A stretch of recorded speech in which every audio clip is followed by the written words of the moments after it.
What's up, boys? Back today with another video.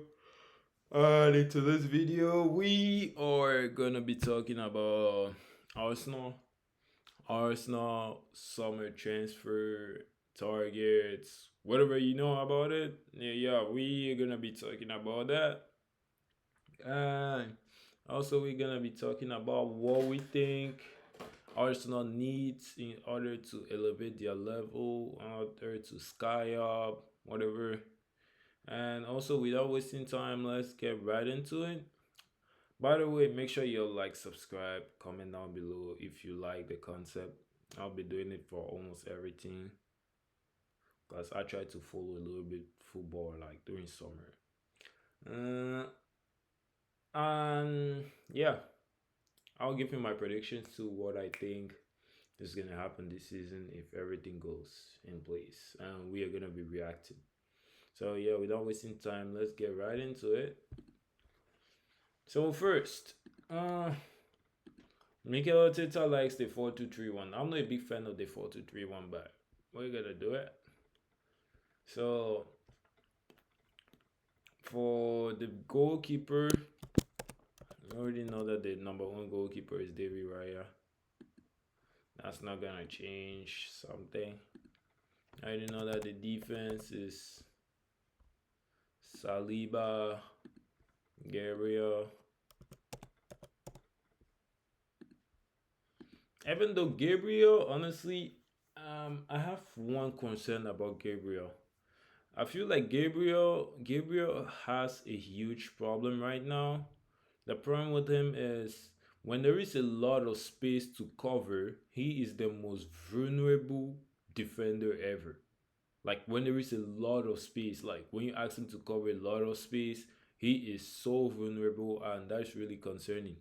Because there were some moments where you could see that, especially I don't know if y'all saw Cherky go against Manchester City, where he had to like there was a little bit of space that he had to cover between Cherky coming, and he struggled with that. And also Haaland, the goal against Haaland, like yeah, when there is space to cover, he struggles a lot. And also, I feel like he's more now of a back three defender than a forward defender, like a two center back guy. If you understand what I mean. So, yeah, but it wouldn't surprise me if in the like in 2 years or 2 3 years they want to sell him. It wouldn't surprise me because of those flaws, but he has a lot of flaws right now, and yeah. But luckily, he plays next to the baby goat, Saliba. No. Now, in midfield, we're just going to be putting the basics. Declan Rice, the guys that we know, like the unstoppable, they're like the key players. Now, the guys are staying. Gotta be putting them. Saka for sure.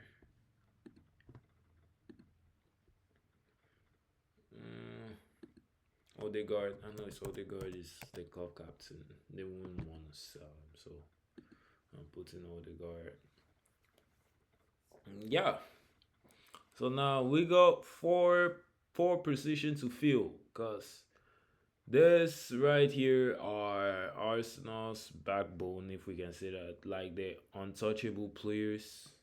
First, Odegaard. I don't know if Odegaard is untouchable, but the reason why I got Odegaard here is because he how do we call it, he's the club captain, and it's true that he hasn't been progressing for the last 2 years. Ever since the 23-24 season, he hasn't been the same. But yeah, that's it. So Odegaard here, and now got Saka too. Ever since he had that hamstring injury, Saka hasn't been the same. Again, he has lost like some explosivity, some agility, but he still got that football IQ. So he's still a key player. But I think in the future we might see Saka like play more inside than out wide. So now got Kai Havertz. Kai Havertz, yeah, We all know why Arteta loves him. Arteta loves him because he's a dweller.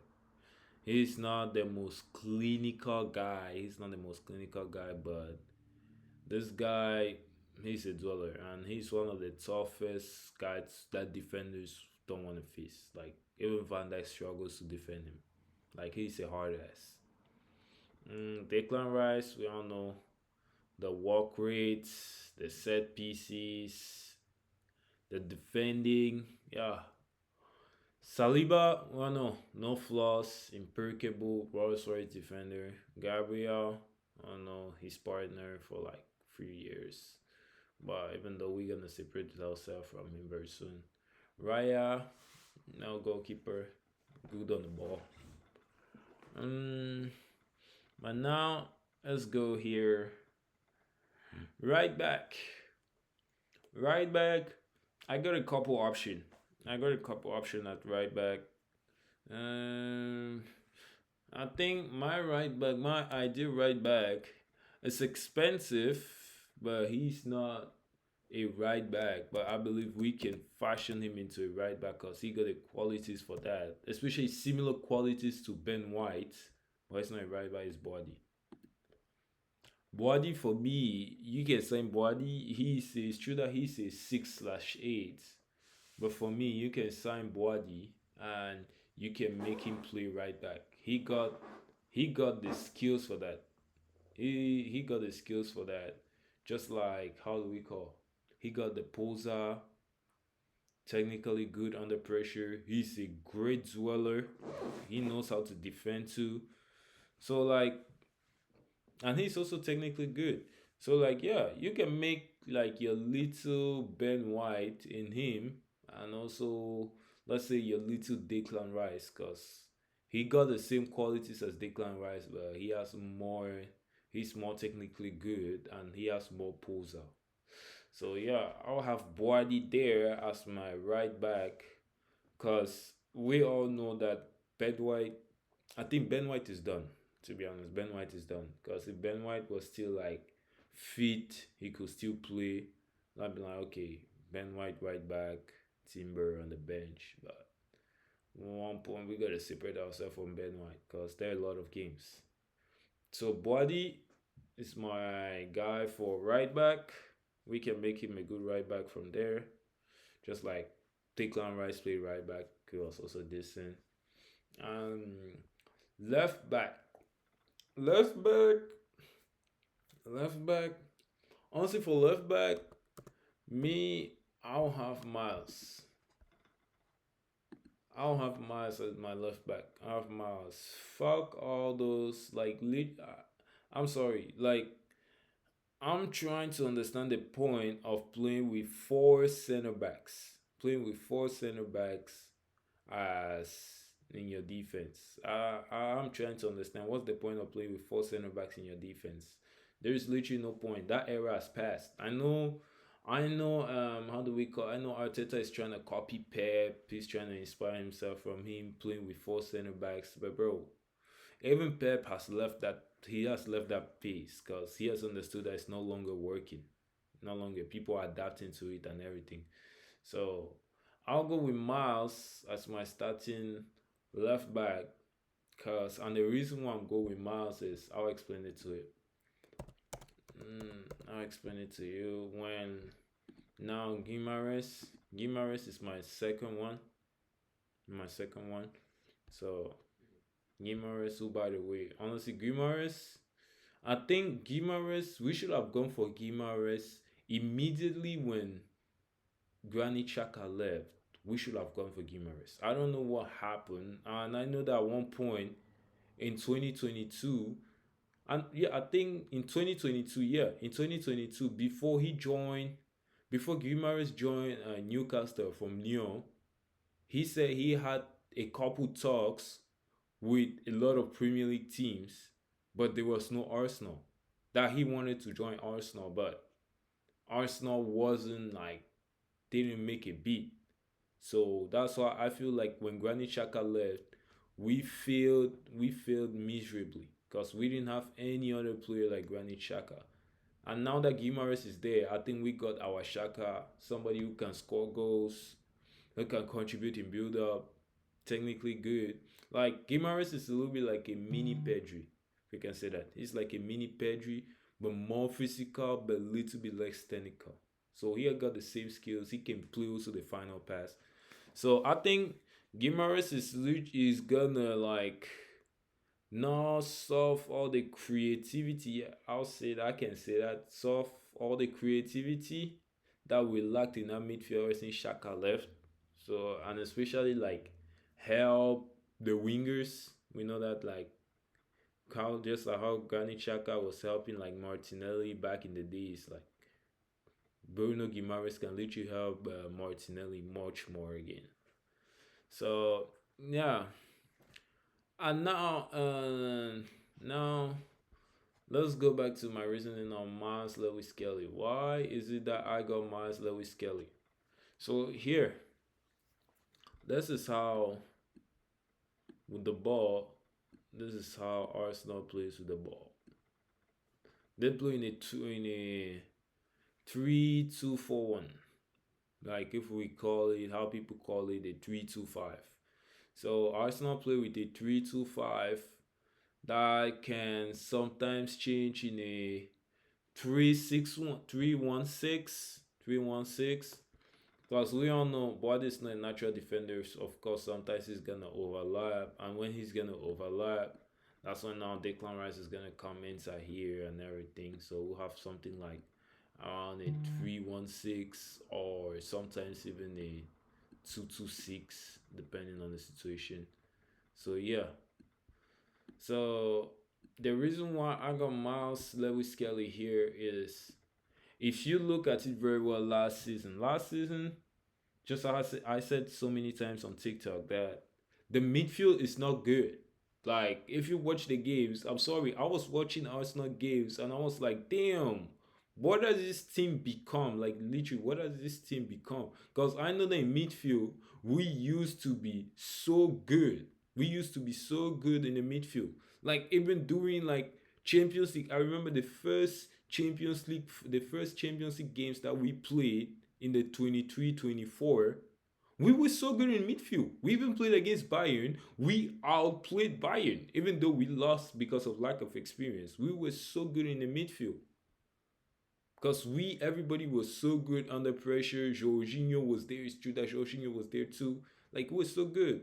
Last season, that was literally bullshit. Until when everything changed, until when this guy came in back. Because nobody there, when they were receiving the ball under pressure, nobody could progress the ball. Literally, nobody could progress the ball. And that's why now we signed Gimares. Because Gimares can progress the ball just like how he can deliver the ball in the final pass. We lacked a player like that ever since Granit Xhaka left. We lacked that. So, and now, if you look at it too, last season when Miles Lewis Kelly entered, suddenly progression was much more easier. Why do you think we won all the last 4 games easily? Because Miles Lewis Kelly was there in the midfield. Whenever they were pressing, he could keep that ball or literally turn around and beat his man. He did it against PSG. You saw there was a couple times he did that. And he moved the ball forward. That's something that we lack. Zubimendi wasn't doing it. Declan Rice, he never does that. Odegaard, I don't know. So yeah, that's why I have Miles Lewis Kelly as my starting left back because he's a natural ball midfielder. So of course, he's gonna enter inverted midfield. But now my only worry is he gonna stay or we are gonna sell him? Because it wouldn't surprise me. It wouldn't surprise me if tomorrow Michael Carrick calls him. It wouldn't surprise me if tomorrow Michael Carrick calls him and asks him, come join Manchester United. And of course he's gonna accept. Because he has no playing time. He's gonna accept. So if Lewis Kelly leaves, then Boadi is a must. Boadi is a must, or even Alex Scott is a must. So yeah. So so hopefully Miles Lewis Kelly stays. So hopefully Miles Lewis Kelly stays, because if he stays, we are gonna need that deep build up progression, like somebody who is capable of taking that ball under pressure and turn. Guimaraes can do that. He can do that, yes. But we need again another player who can also do that. And that's why I want Miles Lewis Kelly, because I know that Arteta will never play him as a midfielder, like in the midfield, like starting midfield. He will never do that. So that's why I got him as a left back. But yeah, so that's how I see it. And don't be surprised if tomorrow Michael Carrick calls him and tell him, come and join my team. Because Lewis Kelly, Kobe Mainu, those are literally the same player. And Carrick loves Kobe Mainu a lot. When he came, you could really see that, okay, he's like, Mainu is my guy. So that can be the same for Miles too. Because him and Kobe, similar play style. Um, Now for my left winger, left winger. You already know who it is. Last season, last season I said I want Rodrigo Goes at this club. I want Rodrigo Goes at my club. I want him to come play for Arsenal. I want him to do that because Rodrigo is literally the perfect fit. But now things have changed. Things have changed. Vinny Jr. is actually possible. Vinny Jr. is actually possible. And if Vinny Jr. is possible, I don't care what the board is gonna say. I don't care. They better make Vinny Jr. like ASAP. They better sign Vinny Jr. If he has one more year left on his contract. If Real Madrid wants 100 million for Vinny Jr., fuck yeah, give it. They're only 150, yeah, give it. You know why? I am against spending 100 million or 150 million on players that haven't proved shit. I am against that. But spending 100 million on Vinny Jr. by the way, is a two times Champions League winner. Scored in two Champions League finals. One, he knows what it takes to go and win a Champions League. Ever since the 21-22, ever since from the Champions League 2021-2022 to the Champions League 23 to the Champions League 24-25, Vinny Jr. was the best player in every single Champions League edition. He has been the best player for 4 years in a row in the Champions League.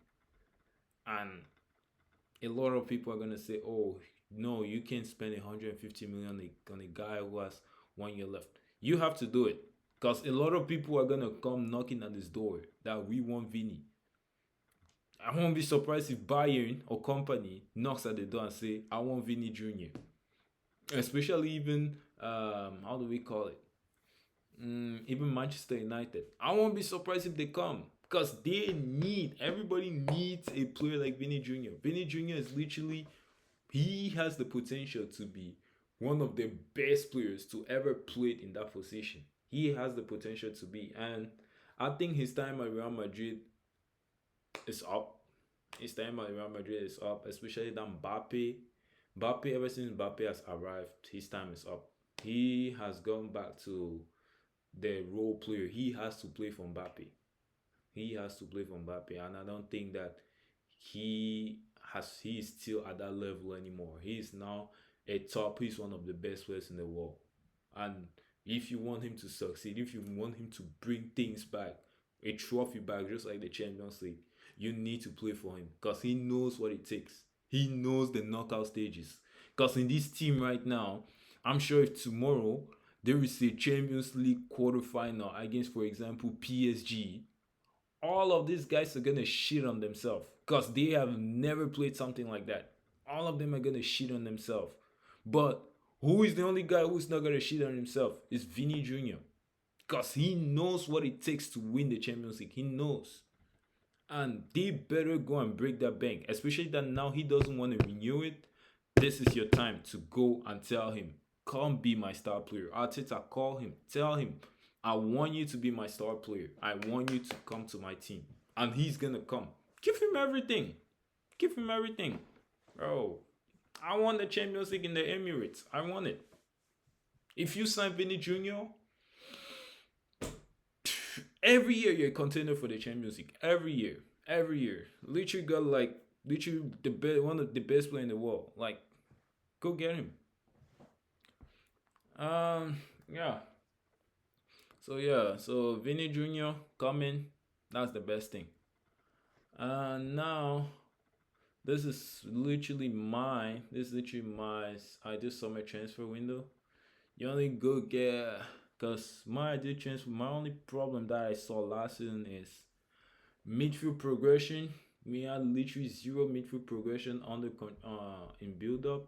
In build up, we had zero build up coordination.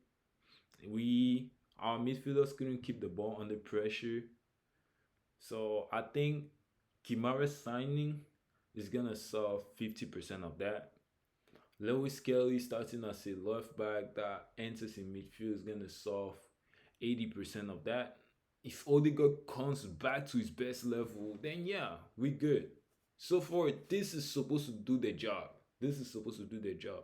And just how I said, Boadi as a right back, he can be a good replacement for Ben White. You can make him a permanent. You can make him a permanent. Like how can I say? You can make him a permanent right back because I don't see how him and Declan Rice are gonna work in this midfield. It's literally impossible. It's impossible that these two work because these two are literally the same profile. It's just that Boadi is more technically good and he has a little bit of poser, but that's why I got him at right back because he's a very good dweller. Um, Now also Saka. Saka now. Saka. I really hope Bukayo comes back to his best level. I really hope Bukayo comes back to his best level because if Bukayo comes back to his best level, we eating good and we living good. Just how Jalen Brown said, we're living good right now. So I really hope he comes back, and also hope Max Dorman. I hope Max Dorman gets a lot of minutes because I want to see that Vinny Jr. Max Dorman dynamic. I'm really interested in seeing it. But if Saka was still the player that he was like a year ago or 2 years ago, him and Vinny Jr. would be one of the deadliest winger combination ever, like right now in football right now. But Max Dorman and Vinny, yeah, that can give, that can go. So now let's go. This my starting 11 for next season. But in case Lewis Kelly leaves,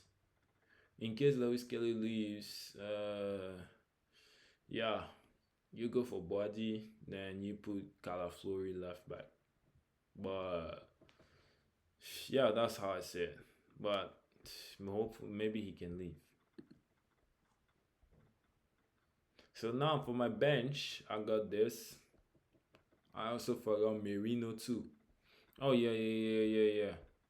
I think Odegaard. I forgot Merino too. Odegaard.